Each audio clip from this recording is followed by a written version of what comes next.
Bad Vibes Forever is not only the worst X album, but also the worst posthumous album ever. When albums come out after an artist die, the subject of the quality should be a touchy situation, cause in a lot of cases it's not the artist's full vision. So when an album doesn't turn out to be that good, we don't blame the artist, we blame his team, cause they're the one left with the say so, and I understand that they have a contract to fulfill that the artist signed. But when you release an album that was so far-fetched and out of touch with what the artist was, it's just plain disrespectful. And that's what Bad Vibes Forever was, an extremely disrespectful way to send off an artist like X. And this thing was so trash. Like, there's really no point or reason in explaining too long why it's trash. Like, we know why. First of all, as we all know, X, he was a particular musician. On his debut album 17, he only had one feature. Just one feature. Even on his second album, Question Mark, he only had 3 features if you want to count Travis Barker. So that should tell you that X, he wasn't a heavy feature artist. He didn't do features or have features on his albums just cuz. Skins didn't even have that many features except Travis Barker again and Kanye West, which I still feel like that was a pretty good posthumous album for X. But you want to know how many features that Bad Vibes Forever had? Over 20 fucking features.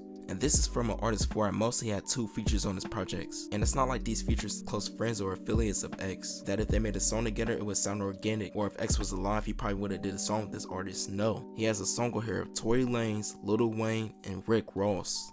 Come on now, Rick Ross. Like, that don't even sound right having an X and Rick Ross song. And my main problem with this, and what a lot of people notice, is that they forced this album. When X died, he sadly didn't have that many finished songs, but what he did have was a lot of ideas that he was working on. And with this, his label / his team decided to put random features on it and call it an album. Not just any album either, they wanted to name it something that meant special to the X fans, and decided to call it Bad Vibes Forever, since they knew that X is working on this project for many years. Back in 2016, he even posted the idea of how he wanted the album to be, and he actually had the names of the features that he wanted for this project. Not only that, but he also had a set track list too, which as you can tell, some songs he scrapped cause Obsession and Depression went on 17, and I'm pretty sure that Young Brass was on his first mixtape that he released. But regardless, X, he had a plan and vision for this album that he wanted that didn't get fulfilled, and it's like his label said, forget the ideas that he had, we want more money. So instead of getting somebody like Denzel Curry, Rob Banks, or Puya for the album like he initially wanted it to be, the label wanted to get Rick Ross so it could sell more. I remember when Skins first came out and all the backlash that it was getting, because people were saying that the album seemed unfinished and they were complaining about how short the project was. But if you ask me, that still feel like a real X album that he would drop. If y'all don't remember, 17 was only 20 minutes, just like Skins, and it also had 10 tracks including an intro. But what the hell is Bad Vibes Forever like? Why did his team think this was a good idea to drop this? I will never know, and the only thing I can assume is because of the contract obligation. But I'm so glad that the album got the backlash that it did, cause X, he didn't deserve this. He don't deserve to have his name attached to this piece of trash right here, cause this album became the epitome of what a posthumous project shouldn't look like. I get that it's not easy doing a posthumous album for a big artist, especially when they're loved by so many people, but there comes a breaking point when you know that you're going too far, especially when you start to use an audio that sound like a phone recording for an actual song, or you use an Instagram snippet and call it an interlude.